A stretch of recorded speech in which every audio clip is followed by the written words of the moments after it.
स्वागत है आप सबका आपके अपने ही YouTube channel the employment class में। हम लोगों ने जेएसएससी के सेट को इस शानदार शुरुआत कर लिया है। अगर आपने नहीं देखा तो सेट 1 प्लेलिस्ट में मौजूद है। आज हम लोग मैथमेटिक्स का सेट 2 करेंगे।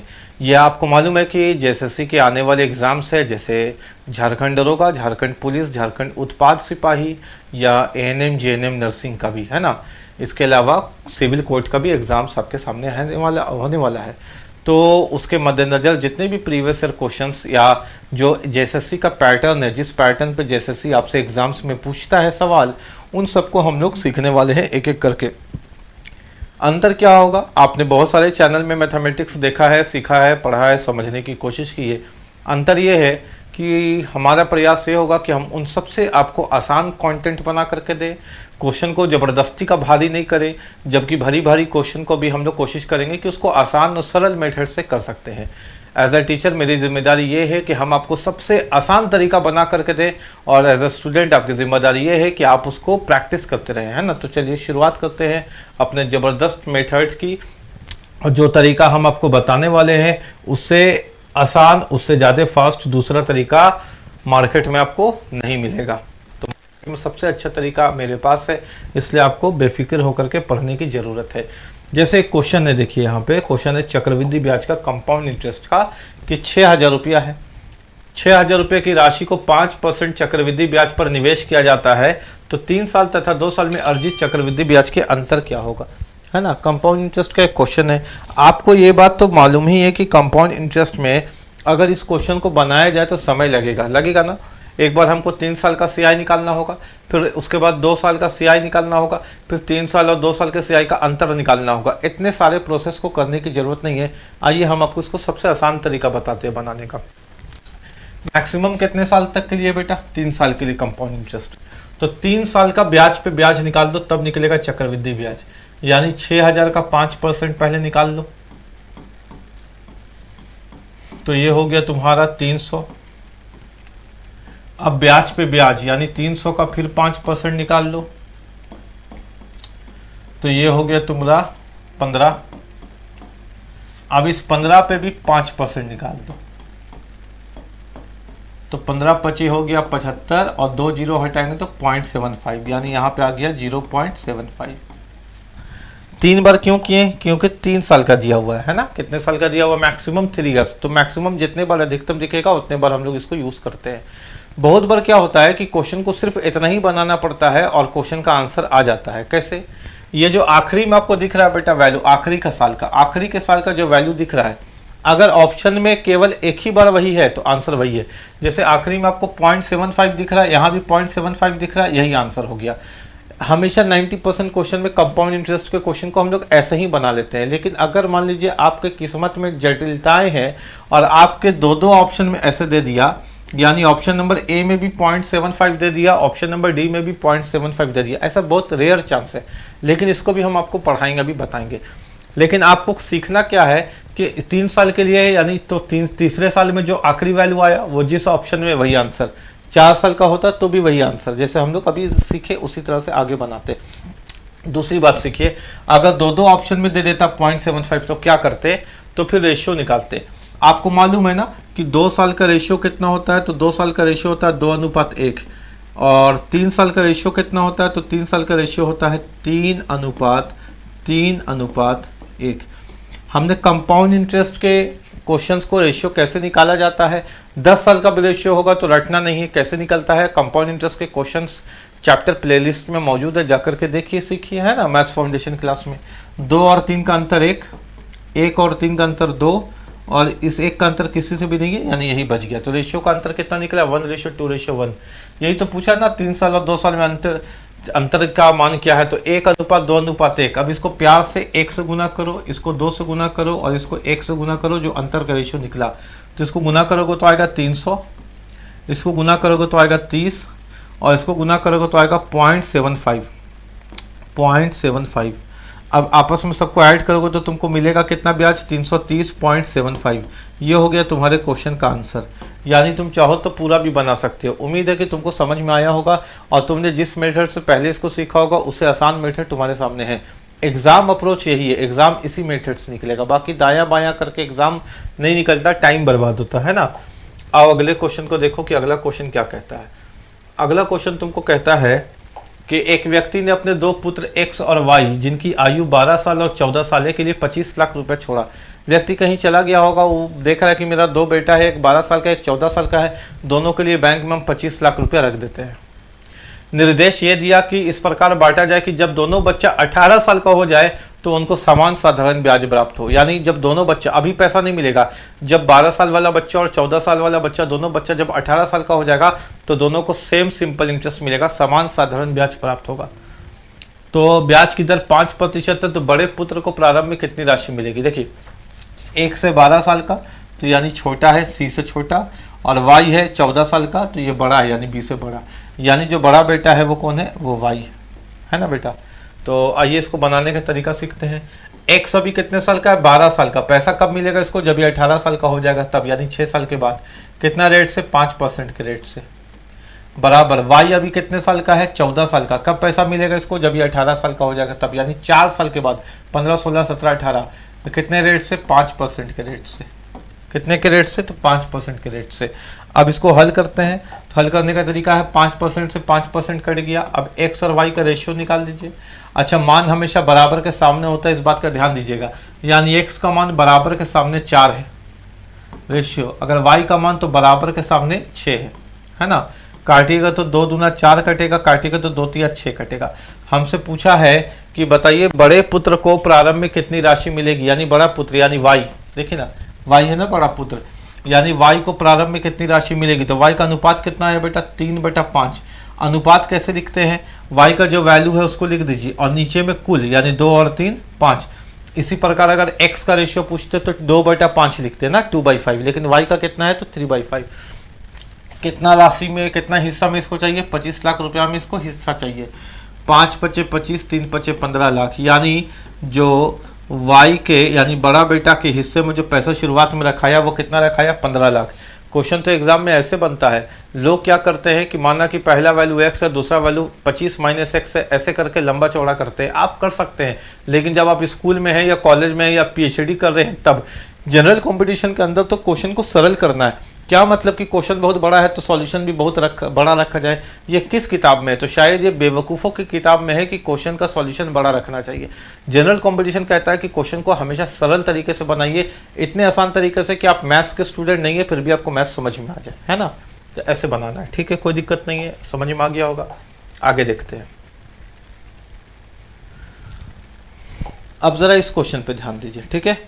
ये क्वेश्चन क्या कहता है, पढ़िए एक बार। ये क्वेश्चन आपसे कहता है कि यदि कोई धनराशि 10 साल में दुगनी हो जाती है तो वह धनराशि समान ब्याज दर में कितने साल में 3 गुनी हो जाएगी?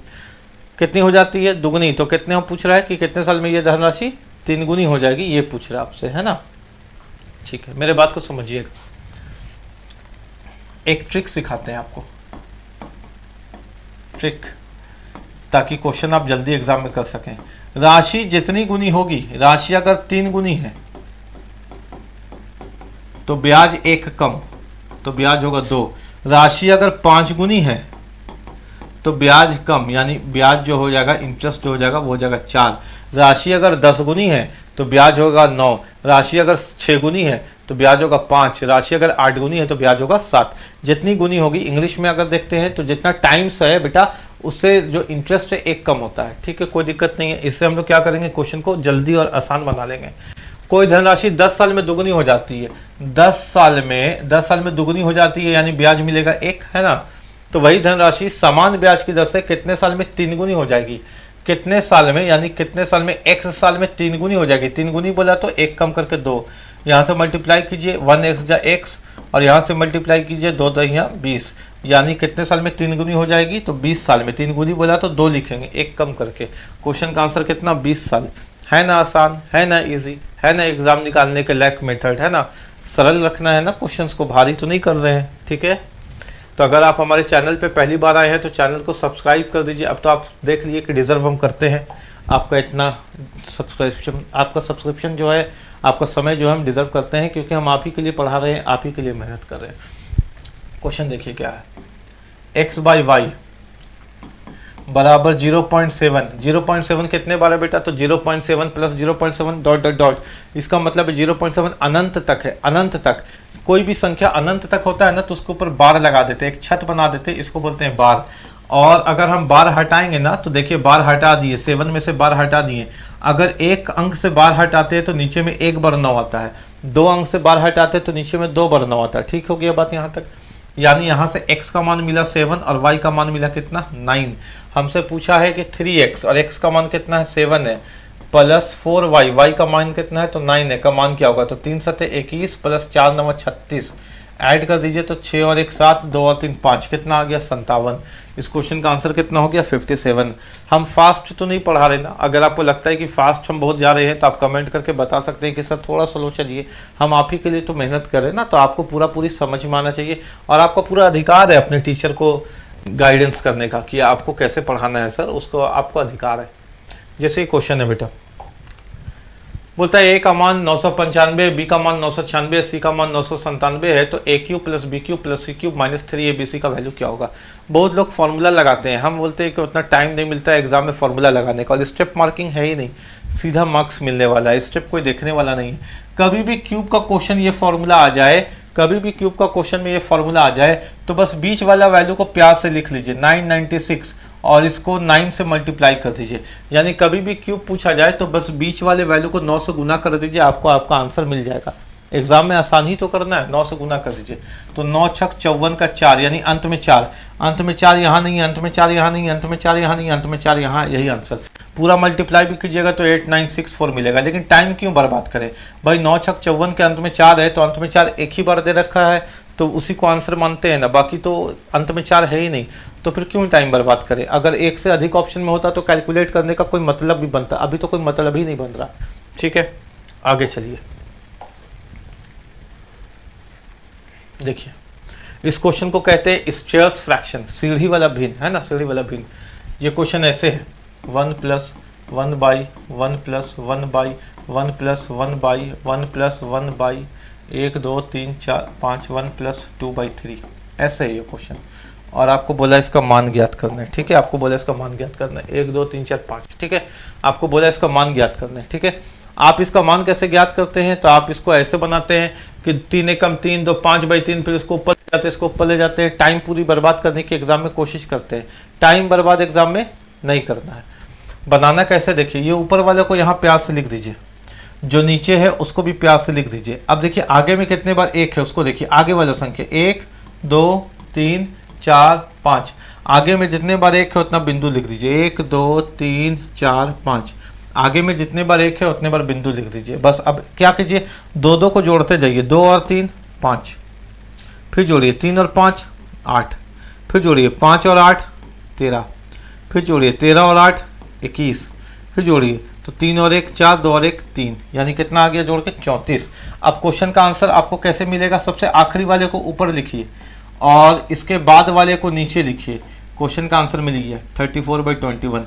आप इसको जिस तरीके से बनाते थे वो तरीका एग्जाम्स के पॉइंट ऑफ व्यू से बेकार था कि नहीं था बताइए? वो जनरल कंपटीशन के लिए नहीं था। आप स्कूल के मेथड से सोच रहे थे कि एग्जाम्स निकलेगा, एग्जाम नहीं निकलेगा, टाइम बर्बाद होगा। एग्जाम निकालने के लिए जनरल कंपटीशन के मेथड पे आना ही पड़ेगा और इसी मेथड पे आना पड़ेगा। और इस मेथड को पूरे झारखंड में शायद बहुत कम लोग है जो पढ़ाता है, और पढ़ाता है तो फीस लेता है आपसे ना, बोलता है कि पेड कोर्स खरीदो, ये खरीदो, वो खरीदो, 4000 का 5000 का। कोई ज़रूरत नहीं है, उससे अच्छा क्वालिटी हम आपको प्रोवाइड कर देंगे, बस आपको साथ देना है। ये चैनल आपका अपना है, इसको बड़ा करना है। ठीक है, वो आपकी जिम्मेदारी। एग्जाम्स के लिए, नौकरी निकलवाने के लिए जो बेहतर कंटेंट होगा उसको बताना मेरी जिम्मेदारी, और इस चैनल को ग्रो करवाना आपकी जिम्मेदारी। ठीक है, हम लोग दोनों अपने अपने जिम्मेदारी को पूरा करेंगे, ये बात का आज शपथ लेते हैं। क्वेश्चन देखिए क्या है, 1 + 2 + 3 2n - 2 2n - 1 + 2n 2n - 1 2n - 2 dot dot dot dot dot 3 + 2 + 1 बराबर 100। तो इनका मान ज्ञात करें। आप में से कितना बच्चा इस क्वेश्चन को देख करके मुस्कुरा दिया होगा, अरे ये क्वेश्चन तो मेरे एग्जाम में आता है और हम इस क्वेश्चन को छोड़ते हैं। यही ना बात होता है, आता है छोड़ते हैं, आता है छोड़ते हैं। आज के बाद नहीं छोड़िएगा, आज के बाद तोड़िएगा फोड़िएगा। मेरे बात को समझिएगा, कॉन्सेप्ट सिखाते हैं, फॉर्मूला नहीं सिखाते, कॉन्सेप्ट सिखाते हैं। 1 + 2 + 1 जोड़िए, कितना आएगा? 2 और 1 3 और 1 4, कितना आएगा? 4। अच्छा इसको जोड़िए, 1 + 2 + 3 प्लस 2 प्लस 1 जोड़िए कितना आएगा, तो जोड़िएगा तो 1 2 3 3 6 9, कितना आएगा 9। हम आपको क्या बताना चाह रहे हैं, हम आपको ये बताना चाह रहे हैं बेटा कि जब कोई संख्या 1 से शुरू होकर 1 पे खत्म होता है, जब कोई संख्या 1 से शुरू होकर 1 पे खत्म होता है तो उसका आंसर बीच वाला का स्क्वायर होता है। भले आप इतना लंबा चौड़ा नहीं जोड़िए, बीच वाले का स्क्वायर कीजिएगा, आंसर आ जाएगा। जब संख्या 1 पे शुरू होकर 1 पे खत्म होता है तो बीच पे 2 है, 2 का स्क्वायर 4, 1 से शुरू होकर 1 पे खत्म हुआ, बीच पे 3 है, 3 का स्क्वायर 9। हम आपको ये बताना चाह रहे हैं कि अगर क्वेश्चन ऐसे आ जाए, अगर क्वेश्चन आपसे के एग्जाम में ऐसे आ जाए और आपसे पूछे कि इसका आंसर कितना आएगा, तो आप बोलिएगा सर बीच वाला का स्क्वायर। अच्छा, पता कैसे चलता है कि कौन संख्या बीच में है? पता ऐसे चलता है कि बीच वाली संख्या के लेफ्ट में भी कॉमन नंबर होगा और राइट में भी कॉमन नंबर होगा। बीच वाली संख्या के लेफ्ट में भी 2 है, राइट में भी 2 है। बीच वाली संख्या के लेफ्ट में भी 1 है, राइट में भी 1 है। बीच वाली संख्या के 4 के लेफ्ट में भी 3 है, राइट में भी 3 है। यानी बीच वाली संख्या को अगर हमको पहचानने में कन्फ्यूजन हो तो हम देखेंगे कि उसके लेफ्ट में उसके राइट में कॉमन यानी बराबर यानी सेम नंबर होना चाहिए, उसी को बीच वाली नंबर कहेंगे। अब इसको प्यार से कह सकते हैं 4 का स्क्वायर 16 मेरे क्वेश्चन का आंसर हो गया। अब इस क्वेश्चन को देखिए, 1 से शुरू होकर 1 पे खत्म हुआ, 1 से शुरू होकर 1 पे खत्म हो रहा है, यानी वही वाला मेथड लग रहा है, तुमसे ही शुरू और तुम पे ही खत्म। तो ऐसे सिचुएशन में क्या करते हैं, बस बीच वाले का स्क्वायर करते हैं। बीच में है कौन बेटा, तो बीच में हम मानेंगे कि 2n है। क्यों?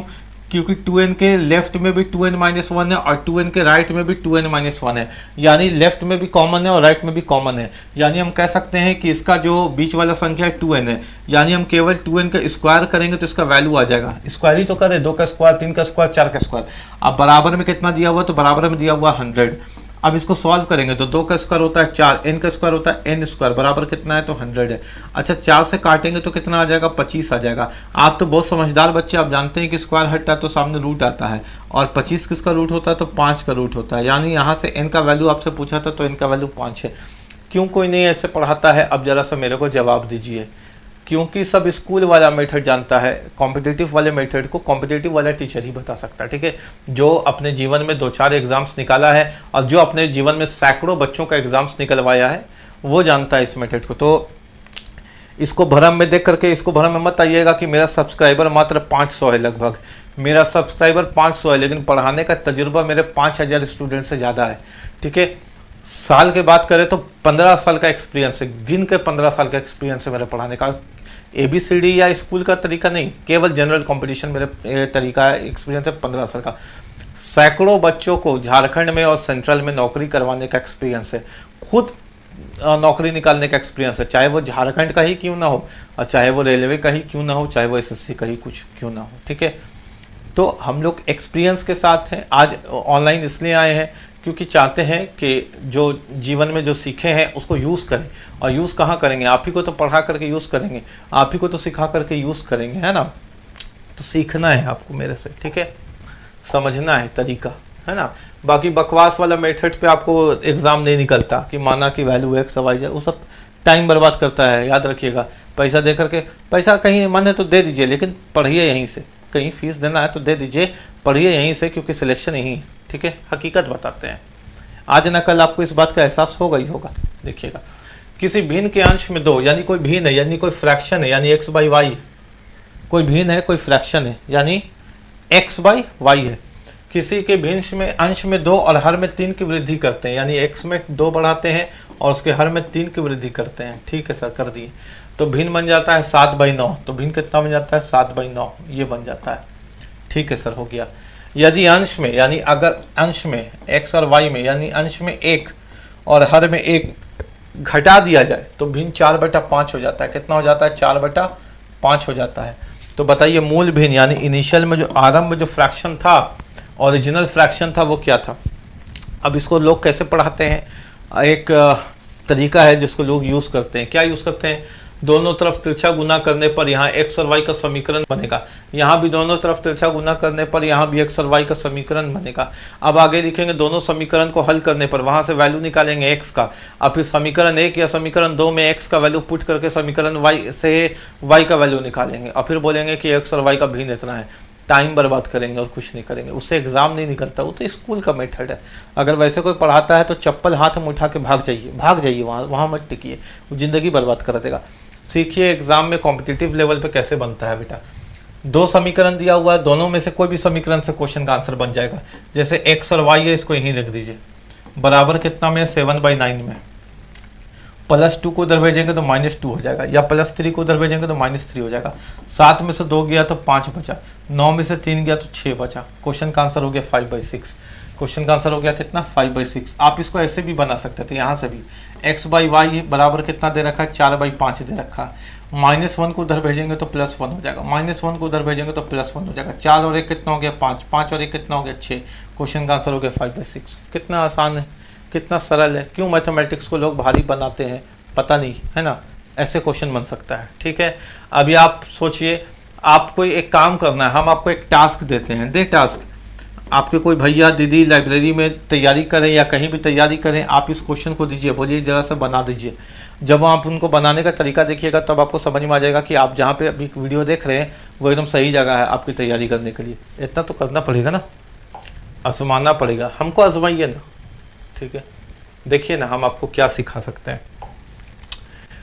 एक ट्रेन दिल्ली से कुछ यात्रियों को लेकर के चलती है, ठीक है भाई, एक ट्रेन है दिल्ली से कुछ यात्रियों को लेकर के चली।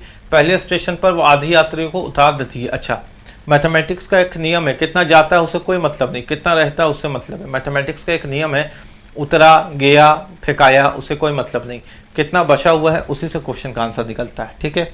लंबा नहीं करना चाहते हैं तब। पहले स्टेशन पर आधे यात्रियों को उतारती है और 135 नए यात्री चढ़ते हैं। चलिए इसको ऐसे बनाते हैं, मान लेते हैं कि पहले स्टेशन पे कुल x यात्री थे, आधे यात्री उतर गए तो x/2 उतर गए, तो बचे कितने, x/2। आधे x/2 उतर गए तो x/2 ही तो बचे। उसके बाद 135 नए यात्री चढ़ते हैं, 135 नए यात्री चढ़ते हैं। ये पहला स्टेशन का अपना काम हो गया कि पहले स्टेशन में इतने यात्री हैं। आगे अगले स्टेशन पे कुल यात्रियों में से 1/3 उतर गया, 1/3 उतर गया, 1/3 उतर गया तो बचा कितना, कितना उतरा उससे कोई मतलब नहीं। 3 में 1 उतर गया तो बचा कितना, 2/3, यानी इसका 2/3 अभी भी बचा हुआ है, इसका 2/3 अभी भी बचा हुआ है। 1/3 उतरा, कितना उतरा उससे कोई मतलब नहीं, कितना बचा वो उससे मतलब है।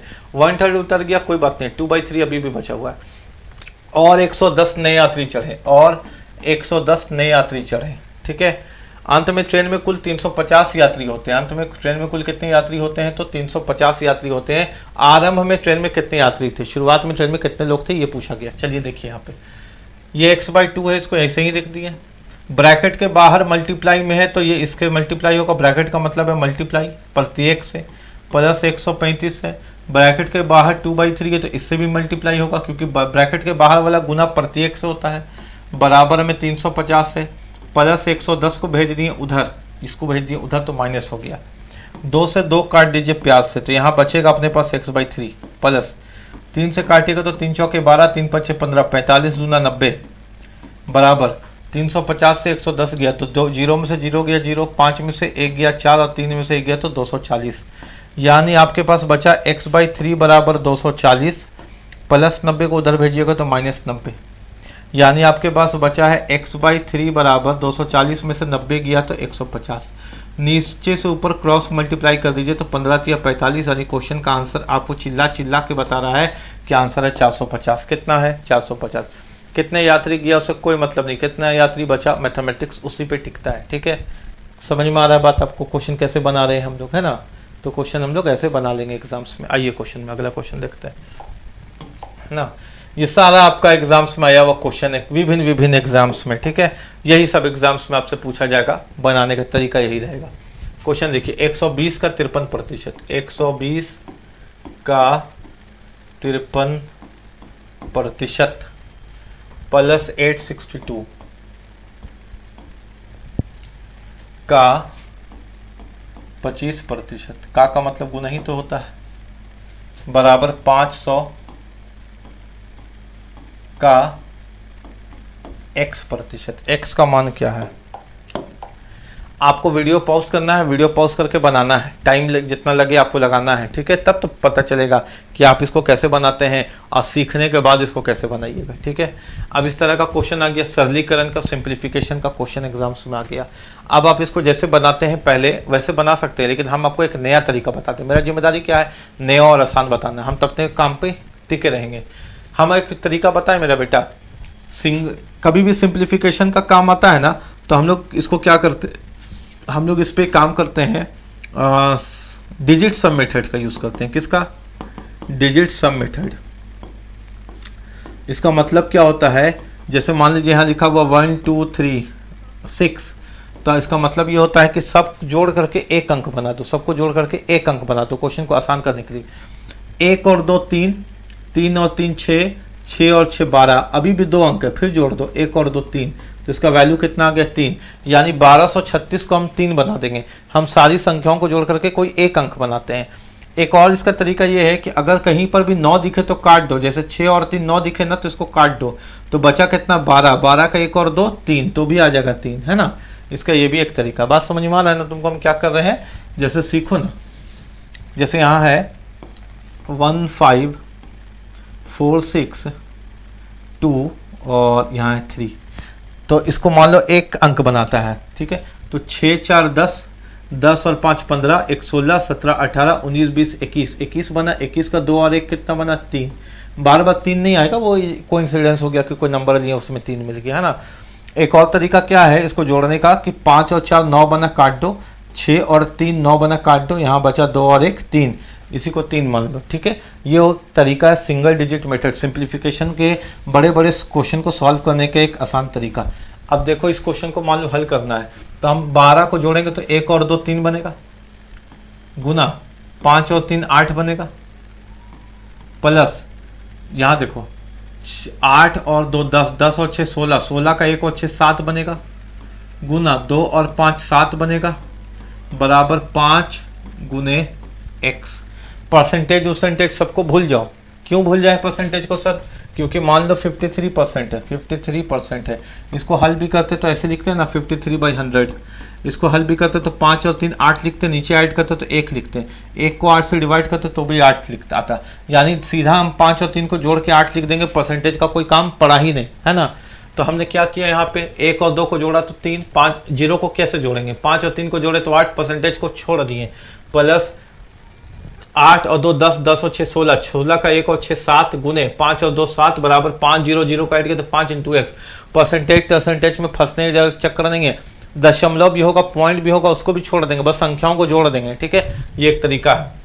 अब देखो यहाँ 3 8 24, 24 का 2 और 4 को जोड़ेंगे तो 6, समझना अच्छे से, 3 8 24, 24 का 2 और 4 6, प्लस 7 7 49, 49 आया ना, 7 7 कितना होता है 49 होता है, 49 का 4 और 9 को जोड़ोगे तो 13, 13 का 1 और 3 को जोड़ोगे तो 4, या डायरेक्ट 9 हटाओ, 9 को कैंसिल करो तो भी कितना बचा 4, 7 7 49, 49 का 9 को हटाओगे तो 4, बराबर 5 इंटू एक्स, यानी 5 इंटू एक्स। अच्छा 6 और 4 को जोड़ोगे तो कितना आ जाएगा 10, 10 बराबर कितना हो गया 5 इंटू एक्स, 5 एकम 5, 5 दूनी 10, तो x का मान कितना आ गया 2 आ गया। अब यहाँ से तुम्हारे मन में 2 विचार आ सकता है, कितना विचार आ सकता है 2 विचार आ सकता है। सीखो, विचार को अचार में बदलो।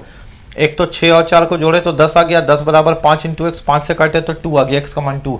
एक तरीका एक यहाँ पर एक और पॉइंट बनता है, ये भी देखो 6 और 4 10, 10 का 1 और 0 को जोड़ेंगे तो 1, 1 बराबर 5 इंटू एक्स, है कि नहीं।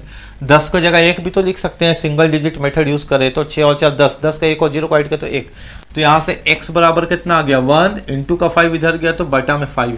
अगर कभी भी नीचे में 5 आया ना तो ऊपर नीचे 2 का गुना करते हैं, अगर कभी भी नीचे में 5 आया ना तो ऊपर नीचे 2 का गुना करते हैं। ऊपर नीचे किसका गुना करते हैं, कब करते हैं, हम तुमको चाइनीज कैलकुलेशन यानी वैदिक मैथ यानी सिंगल डिजिट मेथड, इसका 3 नाम है, तो वो सिखा देंगे तो आसान हो जाएगा। जैसे संबंध सीखो, बता ही देते हैं ना यहाँ पे, है ना।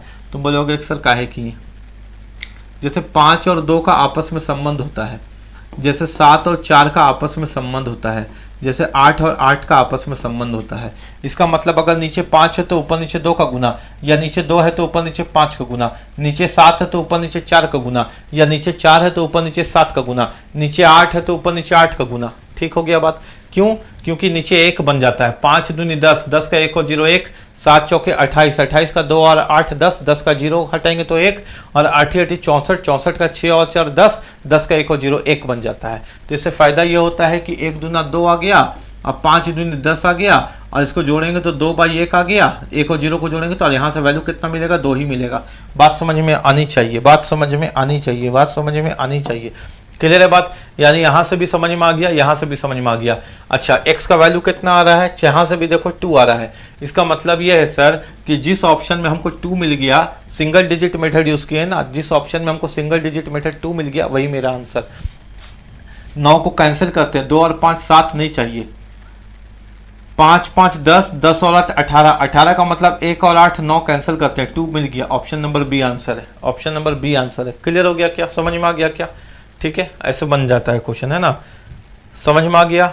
ठीक है, एक बार और इसको गौर करना, तब तुमको और अच्छे से समझ में आ जाएगा अगर दिक्कत है तो। लेकिन हमको लगता है कि इतने अच्छे से बताए हैं, समझ में तो आ ही जाना चाहिए। देखो, कभी भी इस तरह का ट्रिग्नोमेट्री का क्वेश्चन आ जाए ना, तो अगर 90 दिखता है तो कट जाता है, 90 का वैल्यू 1 होता है, 90 का वैल्यू 1 होता है। जैसे 10 और 80 का वैल्यू 1 हो गया, इंटू 70 और 20 90, 90 का वैल्यू 1 हो गया, इंटू कॉट 60 बचा। बात समझ पा रहे हो ना? अगर 90 बनता, कुछ भी दे, साइन कॉस टेन कॉसेक से कॉट, अगर 90 बन रहा है तो वैल्यू 1, ठीक है। तो 1 इंटू 1 इंटू कॉट 60 बनने का क्या, कॉट 60 डिग्री। कॉट 60 डिग्री का वैल्यू क्या होता है, मेरे बात को समझो। कॉट होता क्या है, तो कॉट होता है बी बाई पी, ये पता है ना, बी बाई पी। नहीं पता है तो कोई बात नहीं, टेंशन लेने का नहीं, ट्रिग्नोमेट्री पढ़ाएंगे ही ना। ये क्वेश्चन तो अभी हम लोग प्रीवियस ईयर कर रहे हैं, उसमें आ गया तो क्या करें, छोड़ तो नहीं सकते ना। कॉट 60 का वैल्यू होता है बी बाई पी। अच्छा, एक समझदार बच्चा को ये चीज़ मालूम होना चाहिए, क्या मालूम होना चाहिए, एक समझदार बच्चा को ये चीज़ मालूम होना चाहिए कि अगर एक 30 डिग्री का वैल्यू है तो ये 1 होता है, ये 2 होता है और ये √3 होता है। और अगर 60 डिग्री का वैल्यू है, अरे किसका वैल्यू है बेटा, 60 डिग्री का वैल्यू है, तो फिर आधार चला जाता है लंब की जगह पे, √3 की जगह पे, और लंब आ जाता है आधार की जगह पे, और जो 2 था जहाँ था वहीं रहता है, इस पर कोई दिक्कत नहीं है। अच्छा, कॉट का वैल्यू होता है बी बाई पी। अच्छा, 60 डिग्री है तो यहाँ देखेंगे ना, 30 में यहाँ देखते हैं बी, बी कितना है भाई, तो 1 है, बी कितना है 1, और पी परपेंडिकुलर कितना है भाई, √3, यानी क्वेश्चन का आंसर आ गया कितना, 1/√3, ऑप्शन नंबर सी। ठीक है, समझ में आ रहा है बात आपको? कोई दिक्कत है क्या किसी भी क्वेश्चन पे? नहीं ना है, आसान है कि नहीं है, सच बताओ, है ना? लग रहा है ना कि एग्जाम निकल जाएगा, ठीक है, ऐसे ही निकलता है एग्जाम, टाइम बर्बाद करने से नहीं निकलता। अमन ने 800 में कुछ वस्तु खरीदी, उनमें से 1/4 वस्तुओं को 20% हानि पे बेच दिया, ठीक है सर। शेष वस्तुओं को कितने प्रतिशत लाभ पे बेचना चाहिए ताकि संपूर्ण 10% का लाभ हो, पूरे में उसको 10% का प्रॉफिट हो। कभी भी अगर क्वेश्चन परसेंटेज में आ जाए ना तो रुपया उपया का कोई काम नहीं, टाइम बर्बाद करता है। लोग इससे बनाते हैं, बनाने दो, टाइम बर्बाद करते हैं, करने दो। हम लोग क्या करते हैं, हम लोग परसेंटेज पे कभी भी रुपया उपया का चक्कर में नहीं पड़ते हैं, ठीक है। क्वेश्चन ये है कि उनमें से 1/4 वस्तु को 20% के लाभ पे बेच दिया, 1/4 को बेचा, कितने में बेचा, 20% के हानि में, 20% के हानि में। 1/4 को बेचा कितने में, 20% के हानि में। बचा हुआ वस्तु को भाई 4 में 1 वस्तु बेच दिया तो बचा कितना, 4 में 3 वस्तु। टोटल कितना वस्तु था नीचे से पता चलेगा, 4 बेच दिया कितना, 4 में 1, तो अब बचा कितना, 4 में 3 वस्तु। इसको कितना में बेचे, x में बेचे, कितना में बेचे, तो x में बेचे। शेष वस्तुओं को कितने प्रतिशत लाभ पर बेचना चाहिए, नहीं मालूम, तो x% लाभ पर बेचना चाहिए ताकि पूरे पे 10% का लाभ हो। इन दोनों को मिला करके कितने का लाभ हो, तो 10% का लाभ हो, ताकि पूरे में कितने का लाभ हो, तो 10% का लाभ हो। चलो काटो, 4 एकम 4, 4 पच्चे 20, यानी माइनस का 5%, प्लस इसको यहाँ पे कैलकुलेट करो तो 3x/4% बराबर 10%। ये सब परसेंटेज लिखने की जरूरत नहीं था, हटाओ सबको।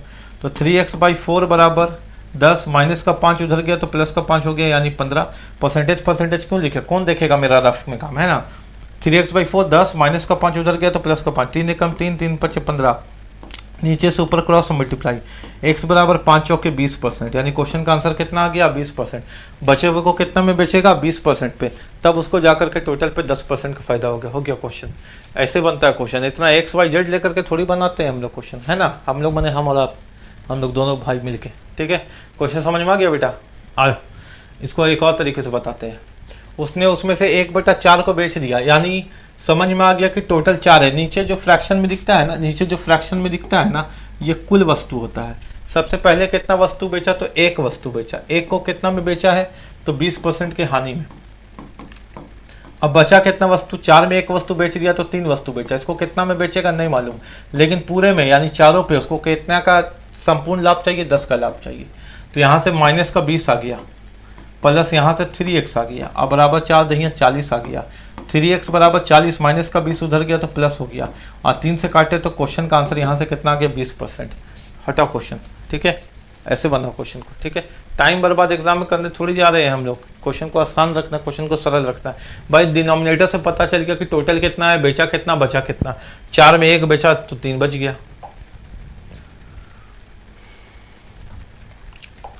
बोलता है 12.5%, 9 1/11%, 11 1/9% तथा 10% का कार्मिक छूट यानी डिस्काउंट, सक्सेसिव डिस्काउंट ज्ञात करिए। देखिए आप वीडियो को पॉज करिए, चलिए अब बनाइए इस क्वेश्चन को, देखते हैं कि आप कैसे बनाते हैं और फिर हम बताते हैं कि क्वेश्चन को कैसे बनाना है, ठीक है। तब तो पता चलेगा कि हम आपको आसान करके दे रहे हैं कि नहीं। 12 1/2%, कॉमा 9 1/11%, कॉमा 11 1/9%, कॉमा 10%। देखो बेटा इसको हल करते हैं आसान तरीके से ना। 12 दूनी 24 और 1 25/200, 11 9 99, 1 100/11 परसेंटेज का 100, 1100, ठीक है। 99 1 100, 11 99 और 1 100/9 परसेंटेज का 100, 10% का 100।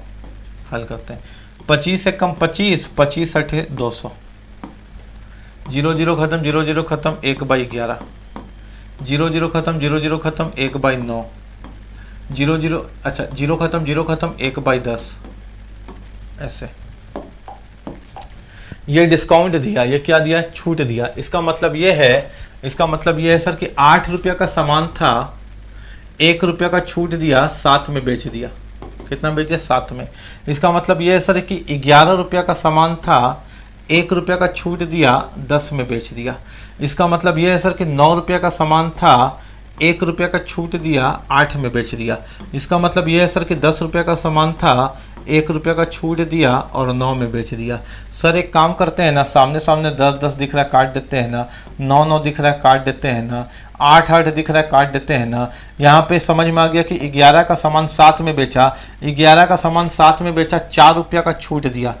11 रुपये का सामान 7 में बेचा, 4 रुपया का छूट दिया। परसेंटेज में वैल्यू पूछ रहा है, छूट किस में दिया, 11 में। नीचे हमेशा किसको लिखते हैं, पहले वाला वैल्यू 11 में, परसेंटेज का 100। 400/11 का मतलब 36.36%, 36.36%। 400/11 को सॉल्व कर लोगे ना तो कितना आ जाएगा, 36.36% क्वेश्चन का आंसर, ठीक है। समझ में आया तुमको कैसे डिस्काउंट निकाल रहे हैं, है ना। ऐसे सोचते हैं क्वेश्चन को एग्जाम में, ठीक है। डिस्काउंट पढ़ाएंगे तो पढ़ाए हैं, डिस्काउंट देख लेना एक बार तुम जाकर के वीडियो में। रानी अपनी घर से स्कूल तक 5 किलोमीटर प्रति घंटा की चाल से चलती है। TSD, time speed and distance का क्वेश्चन। रानी अपने स्कूल से 5 किलोमीटर प्रति घंटा की चाल से चलती है, वह 30 मिनट देरी से पहुंचती है, ठीक है सर। यदि वह 6 किलोमीटर प्रति घंटा की चाल से चलती तो 5 मिनट देरी से पहुंचती, उसके घर और स्कूल के बीच की दूरी कितनी है। मान लेते हैं एक चीज देखिएगा, दूरी पूछा है, डिस्टेंस बराबर होता है स्पीड इनटू टाइम, यही होता है ना। देखिए मेरे बात को समझिएगा। पहले चलिए वो कितना से 5 किलोमीटर प्रति घंटा की गति से, यानी मान लेते हैं उसका स्कूल का दूरी x है। पहला दिन वो गई है 5 किलोमीटर प्रति घंटा की गति से, ठीक है। और दूसरे दिन वो गई है अपने स्कूल कितने की गति से गई है बेटा, दूसरे दिन वो गई है 6 किलोमीटर प्रति घंटा की गति से। और पहला दिन उसको लगा है 30 मिनट का देरी, पहला दिन उसको लगा है 30 मिनट लेट, और दूसरे दिन वो उसको लगा है 5 मिनट का लेट, 5 मिनट का लेट, 5 मिनट का लेट। तो एक बात याद रखिएगा, पहला दिन आप लेट गए, दूसरा दिन आप जल्दी गए, तो इसको ऐड करते हैं, प्लस करते हैं।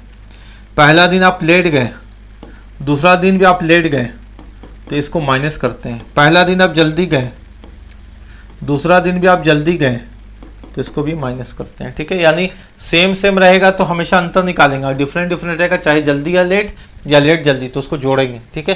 ये कॉन्सेप्ट है, जब 2 बार टाइमिंग दिया रहे तब।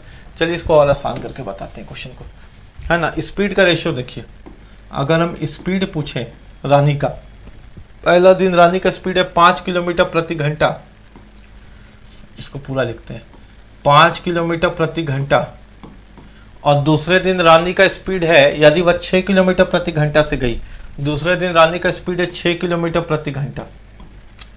एक बात याद रखिएगा कि स्पीड और टाइम का रेशियो आपस में उल्टा होता है, यानी स्पीड अगर 5:6 का है तो टाइम हमेशा 6:5 का होगा, ठीक है। और रेशियो को हम x के साथ लिख सकते हैं, क्योंकि इसके पास तो यूनिट है तो इसको हम यूनिट में x दे सकते हैं, ठीक है।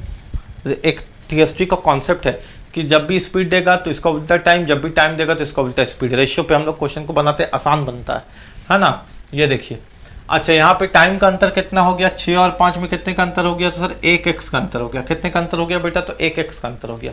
और यहाँ टाइम कितना है, तो एक बार है 30 मिनट की देरी और एक बार है 5 मिनट की देरी। जब दो बार दे रहे तो दोनों का अंतर निकालेंगे, तो 30 और 5 का अंतर कितना हो गया, 25 मिनट। x बराबर कितना आ गया हम लोगों का वैल्यू, 25 मिनट। कितना आ गया बोलिए, 25 मिनट। ठीक है, 25 मिनट। अब हमसे पूछा है कि दूरी ज्ञात करें, यही ना पूछ रहा है। देखिए ना कि उसके घर और स्कूल के बीच की दूरी ज्ञात करें। तो डिस्टेंस बराबर क्या होता है, स्पीड इनटू टाइम। क्या होता है मेरा बेटा, स्पीड इनटू टाइम। दूरी बराबर क्या होता है, स्पीड इनटू टाइम। देखिए, चाहे हम पहला रेशियो से निकाल दें या दूसरा रेशियो से निकाल दें, दोनों से निकलेगा। हम आपको दोनों से निकाल के दिखाते हैं। पहला बार में रानी का चाल कितना था, 5 किलोमीटर प्रति घंटा इनटू टाइम। पहला बार में टाइम कितना ली रानी, 6x, और x कितना है बेटा, 25 मिनट। और मिनट को घंटा में बदलेंगे तो किससे डिवाइड करना होगा, 60 से। मिनट है ना, 6x, 6 इंटू 25, और मिनट को घंटा में बदलेंगे तो 60 से डिवाइड करना पड़ेगा। चलिए इसको काटने का कोशिश कीजिए। 6 कम 6, 6 दहिया 60, 5 एकम 5, 5 दूनी 10, और 2 से 25 को काटिएगा तो 12.5, यानी 12.5 किलोमीटर है रानी के घर से रानी का स्कूल का दूरी। आप चाहते हैं 12.5 ऑप्शन में नहीं है क्या, 6 दहिया 60 हो गया, फिर 10 से काटें इसको, 5 दूनी 10 और 2 से काटें, नहीं 12.5 ही होगा आंसर। ऑप्शन गलत है। हम लोग इसको चाहते तो दूसरा वाला भी यूज करके बना सकते थे, है ना। देखिए कैसे बना सकते थे। दूसरा वाला चाल कितना है रानी का, हम लोग जानते हैं डिस्टेंस बराबर होता है क्या, स्पीड इनटू टाइम होता है ना मेरा बेटा। चलिए इसको हम इससे भी बना देते हैं ताकि आपका मन में जो भरम वो दूर हो जाए। सेकंड डे रानी का स्पीड कितना था, 6 किलोमीटर प्रति घंटा। टाइम कितना ले रही है रानी सेकंड डे, 5x, और x का मान कितना निकला हम लोगों का, 25 मिनट है। मिनट को कन्वर्ट करिएगा घंटा में तो 60 से डिवाइड करना पड़ेगा। देखिए 6 से गया ही कितने बार में, 10 बार में। 5 एकम 5, 5 दूनी 10, और 25 बटा 2 कितना होता है, 12.5। यानी क्वेश्चन गलत दे दिया था, है ना, ऑप्शन गलत दे दिया था। 12.5 एक आंसर होना चाहिए था, 12.5 ये होगा आंसर। ठीक है, ये होगा आंसर, 12.5 किलोमीटर। क्लियर है क्या, कोई दिक्कत नहीं है। उम्मीद है कि आपको चीज़ें समझ में आती होगी, है ना। ऑप्शन गलत है, आप इसको खुद से बना लीजिएगा। आप जिस मेथड से बनाते हैं बनाइएगा, आंसर यही आएगा, 12.5 किलोमीटर, मेरे को मालूम है। ठीक है, ये तरीका आसान है ना। एक रेशियो मेथड आपको नया चीज़ देखने को मिला, समझने को मिला है कि नहीं। मोहन एक निश्चित दूरी पैदल जाकर और घोड़े से लौटकर तय करने में 6 घंटे 30 मिनट का समय लेता है। मोहन एक निश्चित दूरी पैदल गया, पैदल यानी फुट से गया, और हॉर्स से आया। पैदल जा रहा है, घोड़ा से आ रहा है, तो कितना समय ले रहा है, 6 घंटा 30 मिनट। 6 घंटा 30 मिनट। यदि वह दोनों ओर पैदल जाता, यानी फुट से जाता और फुट से ही आता, तो इसको समय कितना लगता, 2 घंटा 10 मिनट अधिक लगता। यानी इसको 2 घंटा 10 मिनट अधिक लगता, 2 घंटा 10 मिनट अधिक लगता। यानी 6 2 8 घंटा लग जाता, और 30 10 40 मिनट लग जाता। ठीक है, यानी फुट से जाता फुट से आता तो 8 घंटा 40 मिनट लग जाता। यदि वह दोनों ओर घोड़े से जाए तो कितना समय लगेगा भाई। यहाँ f प्लस एफ कितना हो गया, 2f हो गया। 2f बराबर है 8 घंटा 40 मिनट। यानी 2 बार पैदल जा रहा है तो 8 घंटा 40 मिनट लग रहा है। अगर एक बार पैदल जाए तो 8 का आधा 4 घंटा लगेगा, और 40 का आधा 20 मिनट लगेगा। इसको डिवाइड कर सकते हैं ना, 2 से गया 2 चौके 8, 2 से गया 2 20 40। यानी एक बार पैदल जाने में उसको 4 घंटा 20 मिनट का समय लगता है, तो जाने और आने में इसको 8 घंटा 40 मिनट का समय लगता होगा। हमसे एग्जामिनर क्या पूछा है कि अगर वो दोनों घोड़े से जाए तो फिर उसको समय क्या लगेगा। तो एक बार घोड़ा का वैल्यू निकाल दे। इस पे घोड़ा है तो हम जानते हैं कि f प्लस h है 6 घंटा 30 मिनट। रुकिएगा, इस क्वेश्चन को हम आपको कैसे बनाएंगे ना, पेन पेपर बोलेंगे साइड रखो और क्वेश्चन को बिना पेन पेपर को ओरल बनाओ। लेकिन पहले सिखा दे रहे हैं ट्रेडिशनल मेथड, ताकि आपको क्वेश्चन का औकात समझ में आ जाए। उसके बाद बता देंगे कि क्वेश्चन को एग्जाम में कैसे बनाना है। ठीक है, हम कुछ हट के बनाते हैं, पढ़ाते हैं। देखिए मेरे बात को, एक बार पैर में गया तो 4 घंटा 20 मिनट का समय लगा। यानी हॉर्स बराबर 6 घंटा 30 मिनट से एफ उधर जाएगा, पैदल उधर जाएगा तो माइनस हो जाएगा। और पैदल का वैल्यू कितना है भाई, तो 4 घंटा 20 मिनट है। यानी एक बार घोड़ा से जाने में उसको लगेगा 2 घंटा 10 मिनट। हाँ कि ना, 2 घंटा 10 मिनट। अगर वो घोड़ा से जाए और घोड़ा से ही आए तो इसको समय लगेगा 2 घंटा 10 मिनट का दुगना, 2 घंटा 10 मिनट का दुगना जाने में भी और आने में भी, यानी 4 घंटा 20 मिनट। कितना लगेगा इसको समय? 4 घंटा 20 मिनट। Option number A. ये आपको समझ में आ गया, लेकिन एग्जाम में ऐसे नहीं करना है। एग्जाम में कैसे करना है वो बताते हैं, ठीक है। ये तो मेथड है ना, लेकिन एग्जाम में इतना लंबा समय आपको थोड़ी देना है किसी क्वेश्चन पे। एग्जाम में क्वेश्चन कैसे बनाना है अब वो सीख लीजिए। पैदल जाता है, घोड़ा से आता है तो कितना समय लेता है बेटा? 6 घंटा 30 मिनट का समय लेता है। अगर दोनों ओर पैदल जाए, फुट से जाए और फुट से आए तो कितना ज़्यादा समय लेता है? 2 घंटा 10 मिनट का समय लेता है। तो हमसे पूछा कि घोड़ा से जाए और घोड़ा से आए तो कितना समय लेगा? जितना पैदल जाने और पैदल आने में ज़्यादा समय लगा, घोड़ा से जाने और घोड़ा से आने में उतना ही समय कम लगेगा। यही तो बात है, घोड़ा से जाने और घोड़ा से आने में उतना ही समय कम लगेगा। 6 में से 2 कम लगेगा तो 4 घंटा लगेगा, और 30 मिनट में से 10 मिनट कम लगेगा तो 20 मिनट लगेगा। हो गया क्वेश्चन का आंसर। अरे हो गया क्वेश्चन का आंसर, अरे हो गया क्वेश्चन का आंसर। अब आपको क्या करना है, आपको मालूम है कि ये चैनल आपका अपना है, इसमें कंटेंट आपको क्या मिल रहा है वो भी फ्री में। कहीं पर 4000 रुपया 45 रुपये दे करके कंटेंट मिल रहा है, आपको ये कंटेंट मिल रहा है। तुलना करना है, तुलना तुलना तुलना, कंपेयर कंपेयर कंपेयर, उसके बाद चैनल को जा करके सब्सक्राइब करना है, ठीक है ना। समझ में आ रहा है ना। लेकिन पढ़ना यहीं से आपको, ठीक है, क्योंकि नौकरी यहीं से होगा। एग्जाम निकालने का जो सोच है वो आपको यहीं मिलेगा और कहीं नहीं मिलने वाला। सोच तो यहीं है आपके पास। त्रिभुज ABC, एक ट्रायंगल ABC।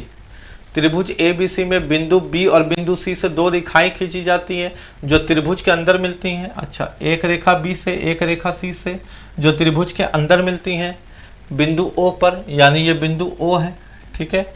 102 डिग्री का कोण बनता है, यानी ये 102 डिग्री का कोण बनता है। तो त्रिभुज के अंदर कोण A के नीचे ठीक स्थित है, A के नीचे ठीक स्थित है, तो A ज्ञात कीजिए, यानी ये वाला ज्ञात कीजिए। ये क्वेश्चन बहुत इंपॉर्टेंट है, एग्जाम में बहुत बार पूछता है। आइए इसको बताते हैं। ये वाला जो नीचे वाला एंगल O है, इसका वैल्यू क्या होता है? तो इसका वैल्यू होता है 90 प्लस एंगल A/2। ये जो नीचे एंगल O है, इसका वैल्यू क्या होता है? इसका एक कॉन्सेप्ट है, सूत्र है, डायरेक्ट आपको याद रखना है कि नीचे वाला एंगल O का वैल्यू होता है 90 प्लस एंगल A/2, उसके सामने वाले का आधा। तो एंगल O कितना दिया हुआ है? 102 दिया हुआ है, बराबर 90 प्लस एंगल A/2। A आपको ज्ञात करना है, A आपको ज्ञात करना है, कोण A के ठीक एंगल A ज्ञात करें। तो 90 को इधर भेज देंगे तो आ जाएगा अपने पास 102 में से 90 घटा दीजिए, 102 में से 90 घटा दीजिए, तो यहाँ 2 बचा, 10 में से 9 गया तो 12 बचा। 12 बराबर A/2, नीचे का 2 यहाँ जाएगा तो गुना हो जाएगा, 12 दूनी 24, यानी कितना आ गया? 24 डिग्री। क्वेश्चन का आंसर क्रॉस मल्टीप्लाई, 12 दूनी 24, ठीक है। अगर ये पता है आपको तो क्वेश्चन बनाने में कोई दम नहीं है, आसानी से बनेगा क्वेश्चन, ठीक है। आइए अगले क्वेश्चन पे।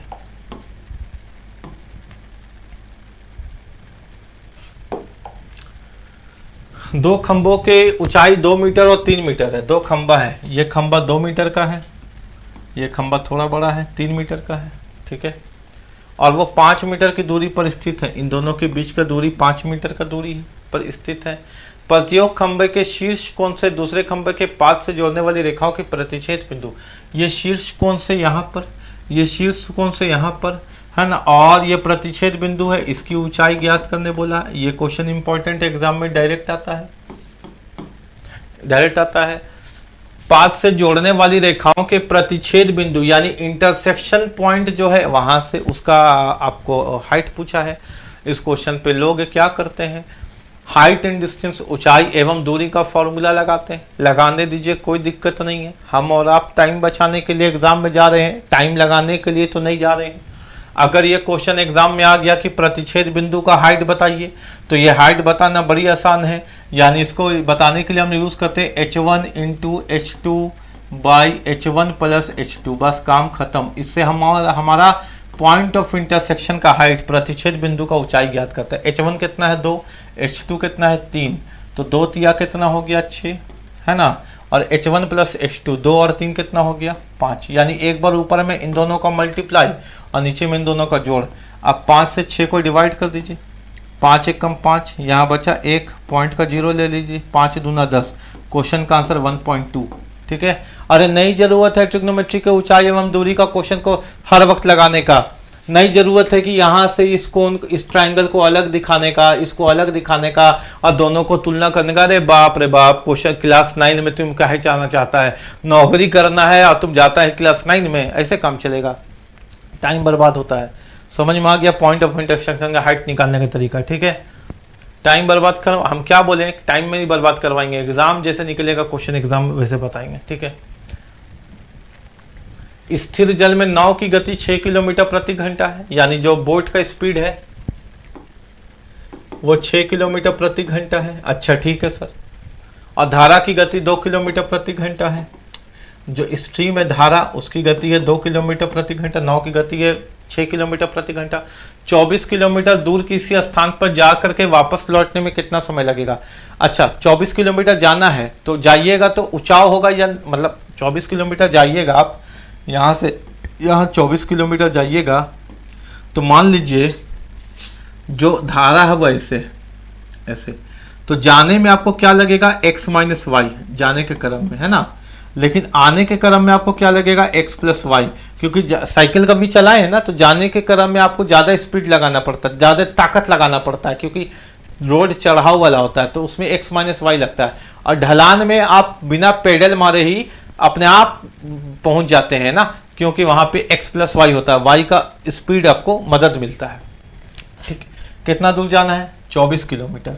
एक बार मान लीजिए गए हैं तो 6 और 2 8, सॉरी हाँ, एक बार मान लीजिए गए तो ढलान में गए होंगे तो 6 में 2 ऐड हो गया होगा, और फिर वापस जब 24 आते होंगे तो ढलान में चढ़ाव में आते होंगे तो 6 में 2 की कमी हो गई होगी, यानी 4। बात समझ में आ रहा है क्या।